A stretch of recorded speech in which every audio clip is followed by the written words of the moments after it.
Welcome to Pursue Wellness.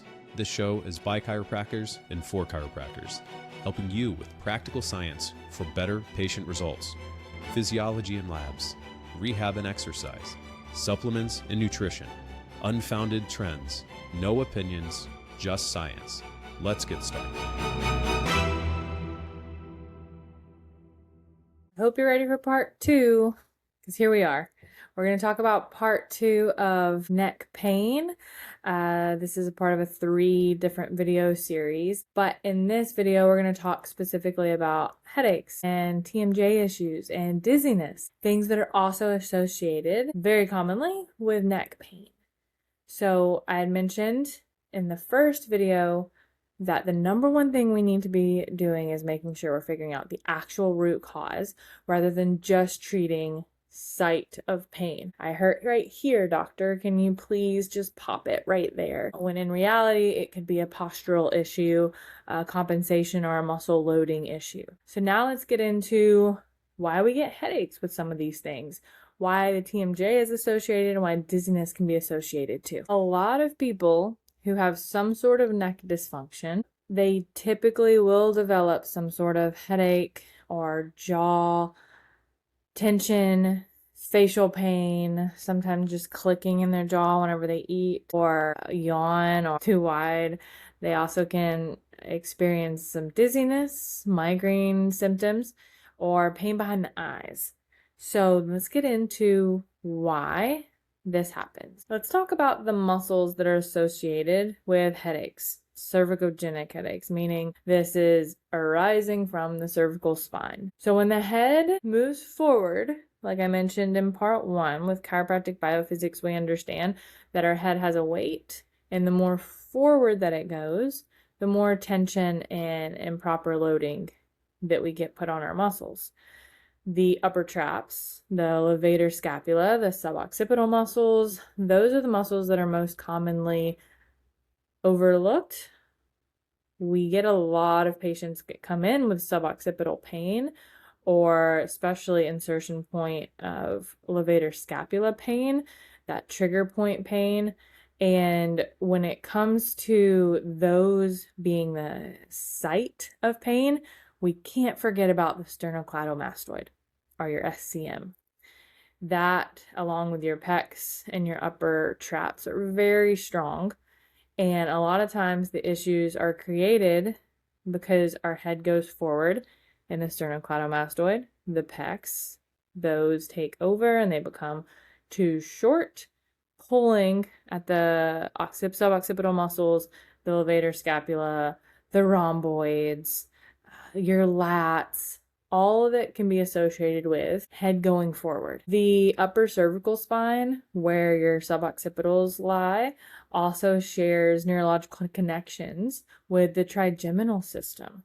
So that's where we get the facial pain, the jaw pain, and things like that. Whenever patients come in, it could be solely your head is forward, your posture is bad, and that's what's causing all the extra pulling in this area because of your cervical spine's position. Cervical dysfunction and dizziness. Now, how are these things associated? So your cervical spine houses your spinal cord, which is so very full of sensory nerves and can impact your brain, your inner ear, and of course your eyes, because your brain relies on these three major systems to gather and understand where it is in space: your eyes, your inner ear, and your sensory receptors in your neck. So when muscles and joints in your upper neck are constantly sending information to your brain about where it is in space and the proper posture isn't there, that's going to be more likely to cause dizziness, poor proprioception,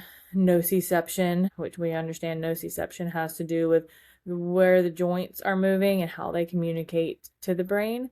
That's going to be a major factor when it comes to causing more headaches, more disassociation or dizziness in our patients. Add to the fact that your neck can become irritated and inflamed and even more dysfunctional whenever it comes to poor posture.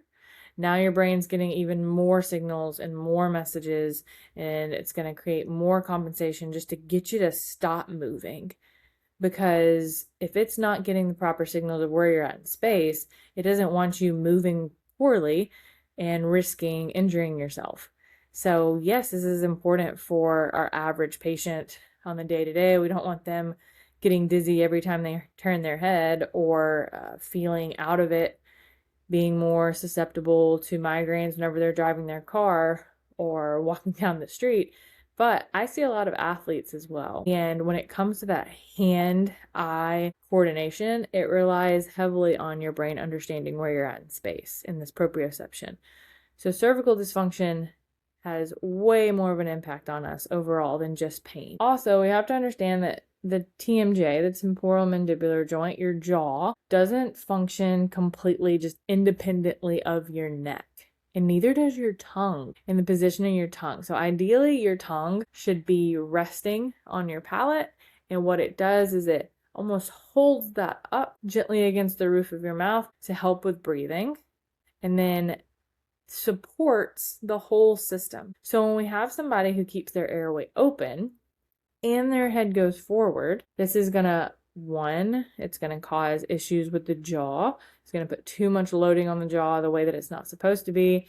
And it's also gonna create issues with the airway, and almost like a snowball effect, more and more issues with neck compensation. So your tongue, if you don't know this, actually, position of your tongue on your palate, position of your jaw, will also impact your overall cervical spine, your ability to heal from neck pain, your ability to not get headaches, and your ability to prevent neck pain in the long term. Has a lot to do with your airway and your jaw as well. Once you recognize the pattern of a lot of these things, it becomes a lot easier to treat and prevent.